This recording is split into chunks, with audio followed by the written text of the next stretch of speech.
Perfeito, Eduardo Bisotto, são 10h27, Vanessa Moreira. Bisotto, muito bacana ter você aqui com a gente, é um prazer. Dentro de todo esse cenário aí que a gente está vendo, né, para a presidência de 2026, né, das eleições, você acredita que a gente vai ter uma revolução daqui para frente? Tá muito, porque é notório, até pelas suas falas, que a situação está bem incerta. Você acha que existe dentro desse cenário todo a possibilidade, a chance do Renan, de fato, alavancar quando a campanha começar, de fato? Eu também calculo aí, semelhante a você, em torno de 10%, mas até alavancar a campanha. Mas a gente sabe que a reta de campanha, exposição em debate, exposição também das propagandas, isso vai, sem dúvida, trazer muita gente para a luz aí, vai se identificar com o discurso do Renan, que ainda não é o suficiente conhecido, mas pode vir a se tornar. O que é que você acha disso? Podemos ter uma surpresa, uma grata surpresa? Vanessa, primeiro prazer é meu, mais uma vez agradecer o convite, é um prazer estar aqui com vocês analisando esse cenário político nacional. Vamos aos números, eu gosto de trabalhar com números e entender o cenário a partir deles. A última pesquisa Quest, eu estou mencionando a Quest aqui porque é o instituto que, em termos de rejeição, é o que mais faz a pesquisa direitinho. A Quest, ela não cai num... A Atlas, por exemplo, comete o erro. Esse erro é muito, muito velho e me incomoda demais em institutos de pesquisa na hora de medir rejeição, que é fazer uma pergunta única. Dentre esses candidatos, em quem você não votaria de jeito nenhum? A Atlas faz isso. Se você olhar a rejeição do Renan na Atlas, acabou a eleição para o Renan, ele nem deveria ser candidato. Só que aí você olha na Quest, que fez a adaptação, o Real Time Big Data, se eu não estou enganado, também está fazendo adaptação. Eu estou brigando com isso desde 2010, eu estou xingando o Instituto Nacional desde 2010. Como é que a Quest está perguntando? Ela diz assim, eu vou ler aqui uma lista de nomes e eu quero que você escolha entre as seguintes opções. Conheço e voto. Conheço e estou decidido a votar. Conheço e posso votar. Conheço e não voto de jeito nenhum. Ou não conheço. Então aí você tem rejeição real. Em 2010, por que eu estou falando que eu estou desde 2010 brigando com essa coisa da rejeição? Que em 2010 a rejeitada se chamava Marina Silva. Era 80% de rejeição nas primeiras pesquisas. Misteriosamente, a mulher com 80% de rejeição tem uma arrancada no final da campanha, termina com quase 20 milhões de votos, quase 20% do eleitorado, a belíssima campanha pelo Partido Verde, sem tempo de TV, sem palanques regionais, sem nada. Sem nada. Por que a Marina teve essa arrancada? Que não era rejeição. Porque se fosse rejeição, é impossível crescer nessa velocidade. É impossível fazer essa quantidade de voto. É porque o que as pessoas estavam fazendo era...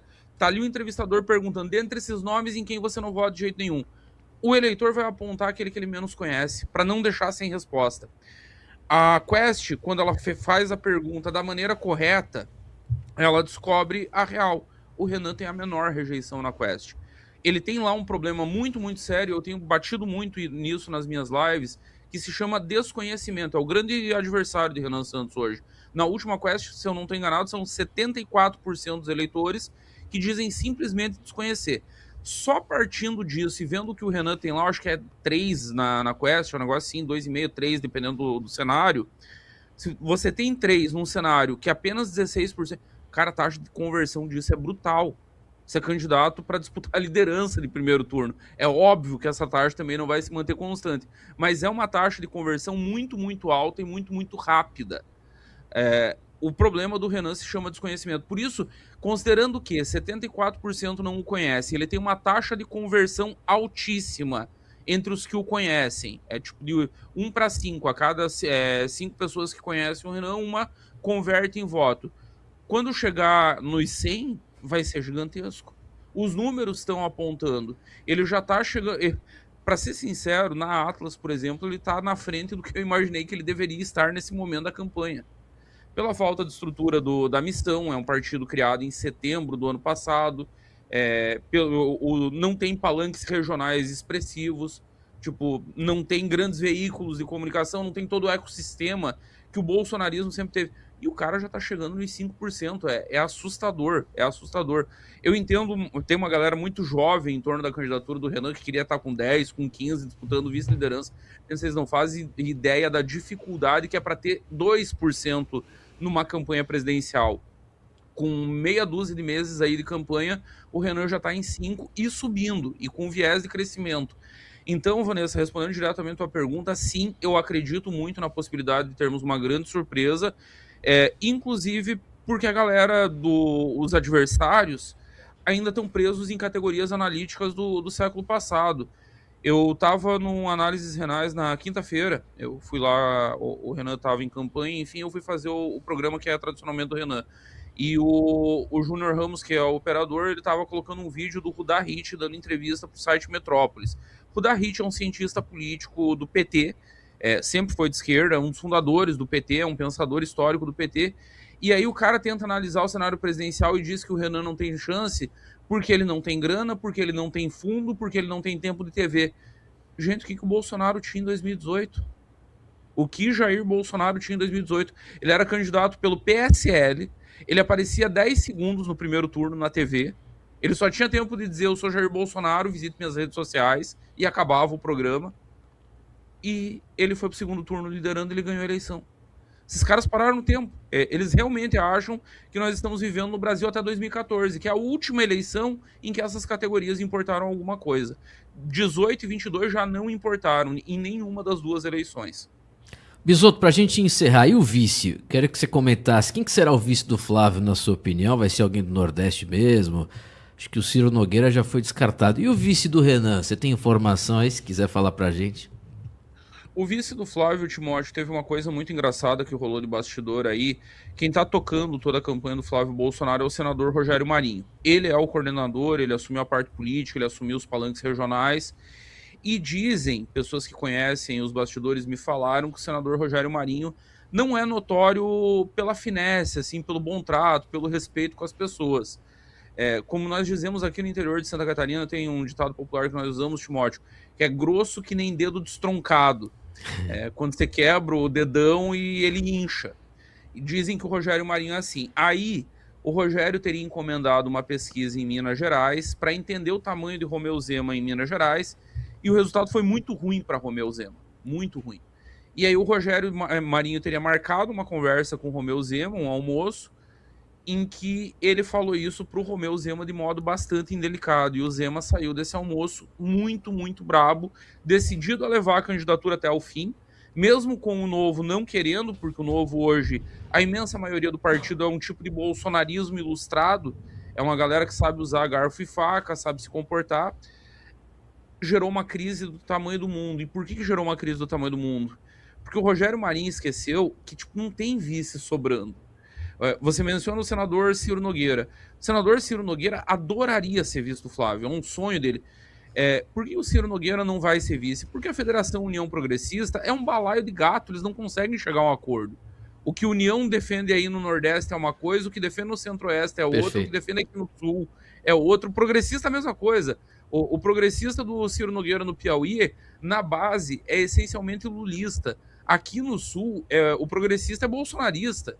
Então, é um saco de gato que não chega a um acordo. Então, o Flávio sabe que o vice não virá daí. Então, Tereza Cristina também, que seria outro sonho. Mulher conservadora, agronegócio. Não vai rolar. Me falaram que o Valdemar entrou a pedido do Flávio depois desse episódio do Rogério Marinho. O Valdemar tem conversado com o Zema porque o Flávio ainda cogita o Zema como vice. Eu acho que, dado o cenário, pela falta de opções, ou será o Zema, ou nós veremos uma chapa pura, que seria um jeito do Flávio pacificar essa guerrinha interna do PL. Aí a vice seria a senadora Damares Alves, contempla Michele Bolsonaro, contempla a turma do Nicolas, contempla evangélicos, contempla muita coisa. Então eu acho que fica entre Zema e Damares. Sobre o vice do Renan, quem eu vejo hoje, aí nós temos que analisar também a acessibilidade. Não vamos achar vice fora, não vamos achar vice de partido médio, grande, essa galera não virá. Quem que nós temos de vice dentro dos quadros da missão com viabilidade? Um nome que me agrada muito é o do Coronel Busnello, do Rio de Janeiro. Tem cabelos brancos, tem formação, tem preparo, tem equilíbrio, traz a respeitabilidade da idade e é tratado como herói pela tropa. Hoje, me parece que é o melhor nome que a missão tem. Pode ser que surja outro, pode ser que surja alguma outra coisa até o período das convenções, mas hoje ele me parece o nome mais forte, mais viável, até porque entrega algumas pautas muito caras ao Renan, né? O Renan tem martelado muito nessa questão da segurança pública. Para que melhor do que ter um coronel do BOP na tua vice para implementar essa agenda? Devidas às proporções, Bisotto, esse vice do Renan que você falou seria como se fosse o José Alencar de 2002 do Lula? É mais ou menos isso, é mais ou menos isso. Inclusive, essa questão da idade pega. O Renan é jovem. 40 anos para um presidente da República é jovem. 41 o Renan tá. Aí quando você olha para o lado e vê, não, tem um senhorzinho ali de cabelo branco que já trocou tiro com vagabundo, que vai aparecer um monte de depoimento, Timóteo, na campanha de gente que foi socorrida por ele, salva por ele, libertada por ele. Aí as pessoas olham, não é um jovem maluco porque tem um senhor ali que garante. Se esse jovem for maluco demais, nós botamos esse senhorzinho na presidência e tiramos também o jovem. Dá uma segurança pro eleitor. É o Alencar pro Lula, o próprio Mourão pro Bolsonaro, o general Hamilton Mourão para Jair Bolsonaro. É a segurança, tem um maluco na cabeça, mas o cara que tá ali do lado não é maluco. E o futuro pra gente, são 10 horas e 38 minutos, fazer mais essa pergunta. E sobre o bolsonarismo, Bisotto, como é que você avalia o bolsonarismo agora e depois da eleição? Você acha que está enfraquecendo? Depende muito do resultado da eleição. Digamos que Flávio Bolsonaro seja eleito, o bolsonarismo segue como uma força muito, muito relevante da política nacional, hegemonizando o campo da direita, e aí vai hegemonizar ainda mais. Tem um componente, eu vi um tweet semana passada, Timóteo, eu não vou lembrar quem foi, fazendo uma reflexão de por que sai muito ex-MBL para o bolsonarismo e o contrário não acontece? O motivo é simples, questão de oportunidade. O bolsonarismo tem mais estrutura, tem mais grana, tem mais visibilidade, é mais fácil você grudar no grande líder. Então, se o Flávio ganha, tudo isso permanece e amplifica. E ainda o Flávio terá os instrumentos para disciplinar a própria base que hoje está colapsada. Essa guerra entre nicolaítas, carluxistas, a turma dos irmãos contra o resto, tudo isso passa se o Flávio ganha a eleição, que toda essa galera vai ter que comer na mão do Flávio, vai depender dele para nomeação de cargos, para acesso à verba, para dinheiro, para emendas, para tudo. Se perde a eleição, aí eu vejo o colapso do bolsonarismo e outra coisa completamente diferente surgindo. O Nicolas já está tentando colocar essa outra coisa de pé em parceria com Michele Bolsonaro. Então tem um racha dentro da própria casa do Jair, que a esposa dele está de um lado e os filhos estão do outro. Se o Flávio perde a eleição, no outro dia vira guerra civil pelos restos, pelos espólios de guerra, pelo que sobrar, pelo controle do PL, pelo controle do fundo partidário, pela definição das eleições de 2028. Aí o bolsonarismo entra em risco de extinção real, porque não tem a força carismática do Jair, o filho perdeu a eleição e tem um líder jovem que nas internas bolsonaristas é muito bem quisto pelo eleitor e por setores da base bolsonarista, que é o Nicolas. Aí vira vale tudo. Aí nós voltamos para as origens do MMA brasileiro, lá nos anos 90, 80. Aí na Bahia mesmo, o Timóteo, tinha muito, que era as academias organizando verdadeiras brigas de rua, sem regra, sem juiz, sem nada. Vai ser isso. Vamos marcar de sair na mão e vamos ver quem que para de pé no final e fica com o espólio da máquina. 10 horas e 40 minutos. Bisotto, sensacional entrevista, velho. Muito obrigado, de verdade. Parabéns pelo trabalho. E espero você mais vezes aqui, de verdade, do meu programa Brado Jornal.